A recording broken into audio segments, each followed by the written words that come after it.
আসসালামু আলাইকুম। সংবাদে আপনাদের সবাইকে স্বাগত জানাচ্ছি। আমি ফিরোজ তোহা। শুরুতেই আরবে কেবলস সংবাদ শিরোনাম।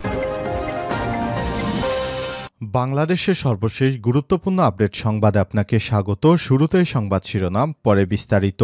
শুরুতেই জানাব, স্মৃতিসৌধে অসুস্থ হয়ে লুটিয়ে পড়লেন মির্জা ফখরুল। সাভারে জাতীয় স্মৃতিসৌধে শ্রদ্ধা নিবেদন শেষে সাংবাদিকদের প্রশ্নের জবাব দেওয়ার সময় হঠাৎ অসুস্থ হয়ে মাটিতে লুটিয়ে পড়েন বিএনপির মহাসচিব মির্জা ফখরুল ইসলাম আলমগীর। এরপর জানাব, পাকিস্তানের বিপক্ষে মহান বিজয় দিবসে ঐতিহাসিক জয় পেয়েছিল ভারত। নরেন্দ্র মোদীর ফেসবুক স্ট্যাটাস। 1971 সালের 16 ডিসেম্বর মহান বিজয় দিবসে পাকিস্তানের বিরুদ্ধে ঐতিহাসিক এক জয় পেয়েছিল ভারত, এমন একটি স্ট্যাটাস দিয়েছে নরেন্দ্র মোদী। টুইটারে এই স্ট্যাটাস দেওয়ার পর এ বিষয়ে সমালোচনার ঝড় বয়ে যাচ্ছে। জানাবো, নির্বাচন কবে হতে পারে জানালেন প্রধান উপদেষ্টা। অন্তর্বর্তীকালীন সরকারের প্রধান উপদেষ্টা অধ্যাপক ড মোহাম্মদ ইউনূস বলেছেন, আগামী বছর 2025 সালের শেষ থেকে 2026 সালের প্রথমার্ধে দেশে জাতীয় নির্বাচন হতে পারে। এদিকে বিজয় দিবসে বাংলাদেশের আরও একবার বড় জয়। এই জয় শুরু করেছে বাংলাদেশের নারী ক্রিকেট দল। এরপর ওয়েস্ট ইন্ডিজের বিপক্ষে পুরুষ দলও জয় পেয়েছে। জানাবো, সাজসজ্জাহীন বিজয় দিবস আয়োজনে পবিব্রবির বরিশাল ক্যাম্পাস শিক্ষার্থীদের ক্ষোভ। মহান বিজয় দিবস 2024 উপলক্ষে গৃহীত কর্মসূচিতে সব সরকারি, বেসরকারি, আধা সরকারি এবং স্বায়ত্তশাসিত প্রতিষ্ঠানে বর্ণিল আলোকসজ্জা শো উদযাপন করা হচ্ছে। এরই পরিপ্রেক্ষিতে পটুয়াখালী বিজ্ঞান ও প্রযুক্তি বিশ্ববিদ্যালয় পবিব্রবি এর মূল ক্যাম্পাসে প্রশাসনিক ভবনসহ গুরুত্বপূর্ণ স্থাপনাগুলোতে আলোকসজ্জা করা হয়েছে। তবে ক্যাম্পাসে সাজসজ্জা হয়নি বলে ক্ষোভ প্রকাশ করেছেন শিক্ষার্থীরা। এবং সর্বশেষ জানাবো, স্বাধীনতা বিক্রি করা আওয়ামী লীগ এখন ভারতে পালিয়েছে বললেন জামাতের আমির। প্রিয় দর্শক, এতক্ষণ শুনছিলেন সংবাদ শিরোনাম, এবারে বিস্তারিত। তবে তার আগে বন্ধুরা অনুরোধ থাকবে, সংবাদটিতে একটি লাইক দিন। এই চ্যানেলে আপনি নতুন হয়ে থাকলে আমাদের সংবাদটি দেখতে দেখতে চ্যানেলটি সাবস্ক্রাইব করে রাখুন। কমেন্ট করে বন্ধুরা আপনার মূল্যবান মতামত জানিয়ে দিন আপনি বিশ্বের কোন দেশ থেকে বা বাংলাদেশের কোন স্থান থেকে আমাদের সংবাদটি দেখছেন এবং শুনছেন। এবারে বিস্তারিত। স্মৃতিসৌধে অসুস্থ হয়ে লুটিয়ে পড়লেন মির্জা ফখরুল। সাভারে জাতীয় স্মৃতিসৌধে শ্রদ্ধা নিবেদন শেষে সাংবাদিকদের প্রশ্নের জবাব দেওয়ার সময় হঠাৎ অসুস্থ হয়ে মাটিতে শুয়ে পড়েন বিএনপির মহাসচিব মির্জা ফখরুল ইসলাম আলমগীর। সোমবার 16 ডিসেম্বর সকাল 10টার দিকে বীর শহীদদের প্রতি শ্রদ্ধা জানিয়ে সাংবাদিকদের সঙ্গে কথা বলার সময় তিনি অসুস্থ হয়ে মাটিতে শুয়ে পড়েন। তাৎক্ষণিকভাবে তাকে সাভার সিএমএইচে নিয়ে যাওয়া হয়। এ সময় বিএনপির মহাসচিবের সঙ্গে সিএমএইচে যান দলের স্থায়ী কমিটির সদস্য অধ্যাপক ড এজেডএম জাহিদ হোসেন, সালাউদ্দিন আহমেদ, যুগ্ম মহাসচিব হাবিবুন নবী খান সোহেল সহ বেশ কয়েকজন নেতাকর্মী।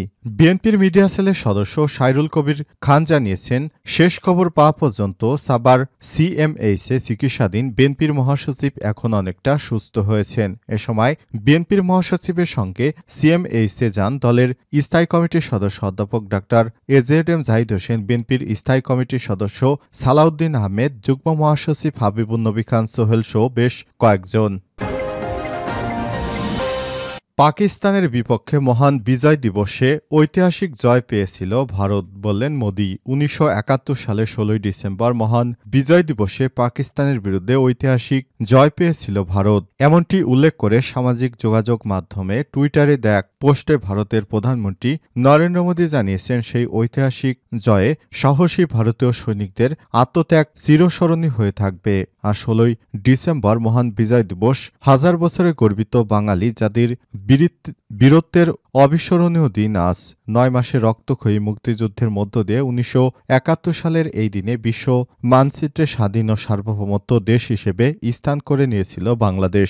সেই যুদ্ধের শেষ দিকে 3 ডিসেম্বর মুক্তিবাহিনীর সঙ্গে পাকিস্তানের বিরুদ্ধে সরাসরি যুদ্ধে যোগ করেছিল তখনকার ঘনিষ্ঠ মিত্র প্রতিবেশী ভারত। 13 দিনের সেই যুদ্ধে 16 ডিসেম্বর পাকিস্তান আত্মসমর্পণ এবং মহান বিজয় দিবস শেষ হয়। খবর দ্য টাইমস অফ ইন্ডিয়ার। এদিকে ঐতিহাসিক দিবসে ভারতের প্রধানমন্ত্রী নরেন্দ্র মোদী দাবি করেন, 1971 সালের এই বিজয় দিবসে ঐতিহাসিক জয় পেয়েছিল ভারত। ভারতের সেই ঐতিহাসিক জয় সাহসী সৈনিকদের আত্মত্যাগকে সম্মান ও জানিয়েছেন তিনি। টুইটারে এক পোস্টে নরেন্দ্র মোদী জানিয়েছেন, আজ বিজয় দিবস। আমরা 1971 সালে ভারতের ঐতিহাসিক বিজয় অবদান রাখা সাহসী সৈনিকদের সাহস এবং আত্মত্যাগকে সম্মান জানাই। তাই দাবি তাদের নিঃশর্ত নিবেদন এবং অটল সংকল্প আমাদের জাতিকে রক্ষা করেছে এবং আমাদের গৌরব এনে দিয়েছে। মোদী আরও জানান, এই দিনে আমাদের অসাধারণ বীরত্ব এবং তাদের অদম্য চেতনার প্রতি শ্রদ্ধা জানিয়ে তাদের আত্মত্যাগ চিরকাল প্রজন্মকে অনুপ্রাণিত করবে এবং আমাদের জাতির গৌরবের ইতিহাস গভীরভাবে গেঁথে থাকবে।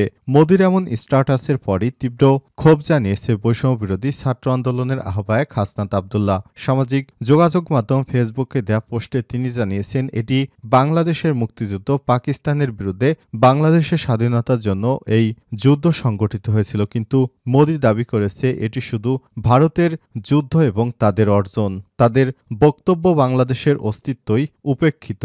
যখনই এই স্বাধীনভাবে ভারত নিজেদের অর্জনের হিসেবে দাবি করে, তখনই আমি একে বাংলাদেশের স্বাধীনতা, সার্বভৌমত্ব এবং অখণ্ডতার প্রতি সরাসরি হুমকি হিসেবে দেখি। ভারতের এই হুমকির বিরুদ্ধে আমাদের লড়াই চালিয়ে যাওয়া অবশ্যম্ভাবী। এই লড়াই আমাদের চালিয়ে যেতেই হবে। আমিনুল ইসলাম নামে এক শিক্ষার্থী জানিয়েছেন, একেই ভারতীয় আধিপত্যবাদ বলে, তাই ভারতীয় আগ্রাসন ও আধিপত্যবাদ না বলতে হবে, ফুল স্টপ। নির্বাচন কবে হতে পারে জানালেন প্রধান উপদেষ্টা। অন্তর্বর্তীকালীন সরকারের প্রধান উপদেষ্টা অধ্যাপক ড মোহাম্মদ ইউনূস বলেছেন, আগামী বছর 2025 সালের শেষ থেকে 2026 সালের প্রথমার্ধে দেশে জাতীয় নির্বাচন হবে। সোমবার 16 ডিসেম্বর সকাল 10টায় মহান বিজয় দিবস উপলক্ষে জাতির উদ্দেশ্যে দেয়া এক ভাষণে নির্বাচনের রূপরেখা তুলে ধরে সব কথা বলেন তিনি। জাতির উদ্দেশ্যে দেওয়া প্রধান উপদেষ্টার এই ভাষণে একযোগে সম্প্রচার করেছে বিটিভি ও বিটিভি ওয়ার্ল্ড শো বেসরকারি গণমাধ্যম। অধ্যাপক ড মোহাম্মদ ইউনূস বলেন, যদি অল্প কিছু সংস্কার করে ভোটার তালিকা নির্ভুলভাবে তৈরি করার ভিত্তিতে নির্বাচন সম্পন্ন হয়, তাহলে 2025 সালের শেষ দিকে নির্বাচন অনুষ্ঠান হয়তো সম্ভব হতে পারে। আর যদি একসঙ্গে নির্বাচন প্রক্রিয়া ও নির্বাচন সংস্কার কমিশনের সুপারিশ পরিপ্রেক্ষিতে এবং জাতীয় ঐক্যমতের ভিত্তিতে প্রত্যাশিত মাত্রায় সংস্কার যোগ করি, তাহলে আরও অন্তত 6 মাস অতিরিক্ত সময় লাগতে পারে। মোটা দাগে বলা যায়, 2025 সালের শেষ দিক থেকে 2026 সালের প্রথমার্ধে নির্বাচনের সময় নির্ধারণ করা যায়। দেশবাসীকে মহান বিজয় দিবসের শুভেচ্ছা জানিয়ে প্রধান উপদেষ্টা বলেন, আমি সকল প্রকার সংস্কারগুলো সম্পন্ন করে নির্বাচনের আয়োজন করার ব্যাপারে বারবার আপনাদের কাছে আবেদন জানিয়ে এসেছি। সরকার প্রধান আরও বলেন, প্রথমে সবচেয়ে বড় কাজ ভোটার তালিকা হালনাগাদ করা। এটা এমনিতেই কঠিন কাজ, এখন কাজটা আরও কঠিন হলো এজন্য যে গত 3টি নির্বাচনে ভোটারদের অংশগ্রহণ করার সুযোগ ছিল না। ভোটার তালিকা যাচাই বাছাই করার সুযোগ হয়নি কারোই। গত 15 বছর যারা ভোটার হবার যোগ্য হয়েছে, তাদের সবার নাম ভোটার তালিকায় তোলা নিশ্চিত করতে হবে। এটা একটা বড় কাজ। ছাত্র জনতার অভ্যুত্থানের পর এখানে গলদ রাখার কোনো সুযোগ নেই। দীর্ঘদিন পর এবার বহু তরুণ তরুণী জীবনে প্রথমবারের মতো ভোট দেবে। অতীতে তাদেরকে সে অধিকার এবং আনন্দ থেকে বঞ্চিত করা হয়েছিল। এবার আমরা পুরোদমে চেষ্টা করছি সবাইকে ভোটে অংশগ্রহণ করাই একটি অবাধ সুষ্ঠু নির্বাচন গ্রহণ করা।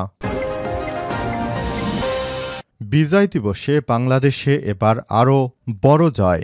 সকালে সূর্যের প্রখরতা যখন বাড়ছিল, তখনই বিজয় সুসংবাদ দিয়েছিল বাংলাদেশ জাতীয় ক্রিকেট দল। হাজার হাজার কিলোমিটার দূরের ওয়েস্ট ইন্ডিজ স্থানীয় সময় 15 ডিসেম্বর, বাংলাদেশ সময় 16 ডিসেম্বর সকালে স্বাগতিকদের বিপক্ষে একটি টি-20 7 রানে রোমাঞ্চকর জয় পেয়েছে বাংলাদেশ ক্রিকেট দল টাইগাররা। বিজয় দিবসের দিন বেলা বাড়ার সঙ্গে সঙ্গে সূর্যের প্রখরতা যেন আরও বাড়ছিল। তখন নিজেদের তেজে আরও এক বিজয় ছিনিয়ে এনেছে বাংলাদেশ।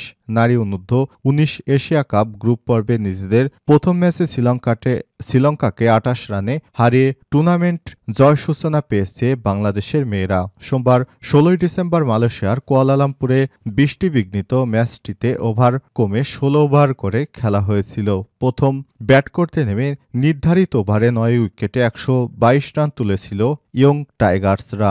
রান তাড়ায় লঙ্কান মেয়েরা থামল 8 উইকেটে 94 রানে। 123 রানের লক্ষ্যে খেলতে নেমে সুমায়া ফারজানাদের দারুণ বোলিংয়ের সামনে নিয়মিত বিরতিতে উইকেট হারাতে থাকে লঙ্কান মেয়েরা। শেষ পর্যন্ত অল আউট না হলেও 100 নিচেই আটকে যায় তারা। দলের হয়ে সর্বোচ্চ ব্যক্তিগত সংগ্রহ ওপেনার সানজানা কাভিন্দির ১৩ বলে ২১ রান করেছেন এই ব্যাটার। অন্যদিকে অধিনায়ক সুমাইয়া ১২ রানে ৩টি এবং ফারজানা নিশিতা আক্তার ২টি করে উইকেট শিকার করেছেন। এর আগে টস হেরে শুরুতে ব্যাট করতে নেমে ০ রানে প্রথম উইকেট হারিয়েছিল বাংলাদেশ। এরপর যদিও ছোট ছোট ইনিংসে ঘুরে দাঁড়ায় মেয়েরা। সাদিয়া আক্তার করেন সর্বোচ্চ ২৫ বলে ৩১ রান। এছাড়াও আফিয়া আসিমা ২৩ বলে ২৫, সুমাইয়া আক্তার ২১ বলে ২৪ এবং মোসাম্মদ ইভা ১৯ বলে ১৮ রান করেন।